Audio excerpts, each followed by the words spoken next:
Hi, I'm Elizabeth. And I'm Cindy. And we're here with another Feeding Frenzy for the Master Key System. And we are on part 4, number 27. That's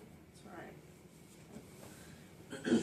From this, it is evident that in order to express power, abundance, or any other constructive purpose, the emotions must be called upon to give feeling to the thought so that it will take form. How may this purpose be accomplished? This is the vital point. How may we develop the faith, the courage, the feeling, which will result in accomplishment? So what's that saying? Well, it's just saying to me that you can't just think something. Right. You have to feel it. You have to be able not only to envision it, but the energy comes from the feeling in order to complete it. You know, I can't get excited about something that I'm not excited about. Right. If I don't have the feeling of excitement, Right. I don't find the energy to get up and do it. Right. And you know what, I'm just sitting here thinking, that is really very cool. Because if we just could think of it, man, things would be falling on us. Yeah. You know, and it would be so much and so overwhelming.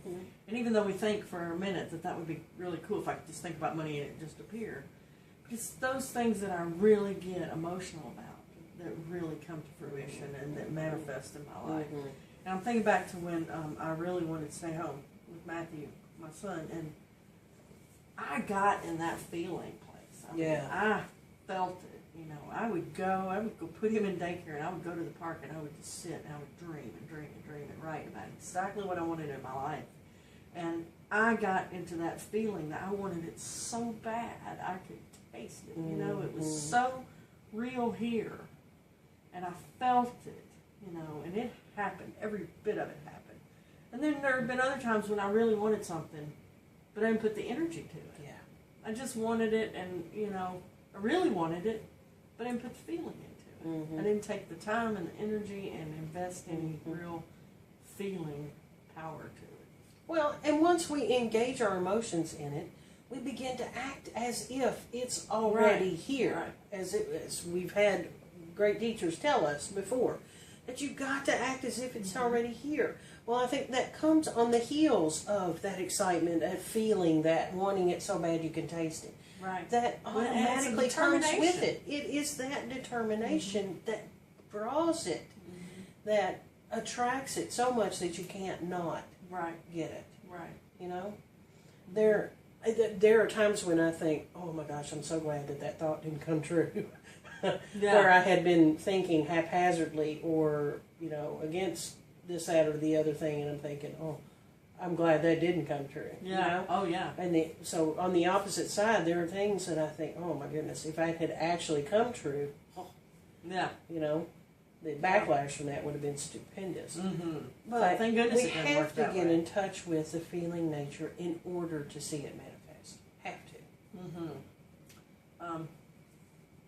How may this purpose be accomplished? This is the vital point. How may we develop the faith, the courage, and the feeling, which will result in accomplishment? So he puts faith, courage, and feeling in there. Why do you think he puts courage in there? I think because our feeling nature is not consistent. I can get excited about something, but lose that excitement as soon as something else comes out or comes up that I get excited about. Do you see what I'm saying? So I have to keep re-engaging my emotions to a project, especially when I run up against a wall or a conflict or something that would seem like it's swaying me a different direction. So I think it takes courage. I think it also takes commitment. Right. Yeah. You know, in order to keep the emotions engaged. I see it also takes courage to be willing to do whatever it takes to get there. Yes. Because it takes a lot of the time stepping out of the comfort zone. It takes a lot of stepping out of the comfort zone. It also takes giving up some things or getting other things that you need to get to where you want to be. You know, there are very few times that you can get something new without having to give up something else. Yeah, well, or having money or something, anything. There's a cost to it. Yes. Always. And we have to be willing to pay that cost. Yes. So when I was thinking, as an example again, of staying home with my son, I had to be willing to give up that paycheck. I had to be willing to give up a lot of free time. I had to be willing to give up a lot of things to stay home with him in a full-time capacity, you know.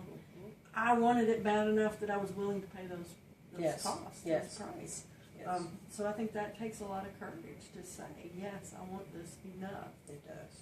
To do that. And I don't think until we get to that feeling place of knowing, yes, I'm willing to pay the cost, do we really get these It also takes a lot of courage in order to figure out that this isn't what I want. Right, yeah. To honestly look at something that you thought you truly want and say, I was wrong. I was wrong.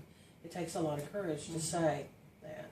Right. You know? Or it also takes a lot of courage sometimes to say, yes, I want that, but I'm not willing to pay that price. Exactly. You know? Yeah. And I mentioned in another Feeding Frenzy about the book I was reading on purpose, and he was talking about how to get there. You have to look at what's the worst thing that can happen, just like Edwina talks about in her firewalk. What's the worst thing that can happen, and am I willing to do that? Or what she says is make that okay. Make it okay, or don't do it. Yeah, Mm-hmm. and he says, set your limits of, okay, I want this bad enough, but I'm not willing to get to this point. Right. So for me at that time, I really wanted to move. I really wanted to get out of my house payment, basically, and wanted to do more of this kind of stuff instead of working a full-time job. Mm-hmm. And so I had to get to the point, is it okay if I lose this house? Mm-hmm. Is it okay if I can't afford to pay for this anymore? Am I willing to give up this house? Mm-hmm. And if not, then I've got to say, okay, I will go for this until I get to this point. So I don't think it's an all or nothing. Right. It's when I get to this point, when I'm got down to this much money, or when I'm down to this whatever, Mm-hmm. then I will give it up. Mm-hmm. That's okay too. You got to set your limits. Right. Yeah. It's not a well, I'm going to do it even if I lose this. Sometimes you it can't is, have but both. most times it's not. Right. You can decide. Okay, Mm-hmm. I'm not willing to give up that, Mm-hmm. but I'll try and keep that. Mm-hmm. So it's been a long process and a very good learning experience to go through that process of what am I willing to give up and what am I not willing to give up.